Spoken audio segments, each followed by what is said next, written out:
रेगुल नाका बागबान गली में चलने वाले मरकजुल उलूम इदारे में दस्तारबंदी तकरीब मुनक़िद हुई।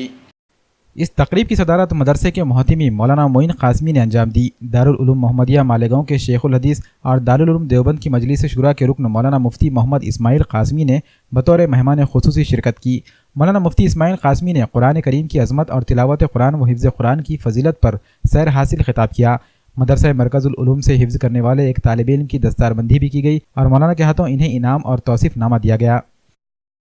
ये प्रोग्राम हमने कुरान के हिफ्ज़ की तकमील के सिलसिले में लिया है ताकि लोगों के सामने कुरान की और कुरान की अज़मत और उसकी नेमत होने की और हिफ्ज़ की अहमियत जो है मालूम हो।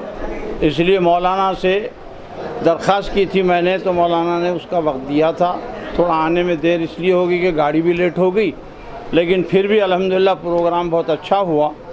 और इस बच्चे ने चूँकि 8 महीने में कुरान याद किया है और ये बहुत कम होता है, वरना आम तौर पर 3 साल में कुरान याद करते हैं आम बच्चे मुतवस्सित। इस लिहाज से ये हमने प्रोग्राम रखा था। इस्माइल साहब मदरसा दारुल उलूम देवबंद के रुकन शुरा भी हैं और साबिक़ में MLA भी रह चुके हैं महाराष्ट्र के, और मालेगांव वग़ैरह में कौमी और मिली खिदमात में उनकी नुमाया हैसियत हासिल है। इस वजह से उनको सुनना चाहिए और आप भी उनसे सुनकर उनसे अगर इंटरव्यू लें तो और ज़्यादा मुफीद होगा। जैसे मौजूदा आजकल के जैसे बर्निंग टॉपिक है तलाक़ सलासा, हलाला निकाह और जो मुता वग़ैरह, इस सिलसिले में मौलाना शहर हासिल बहस करेंगे।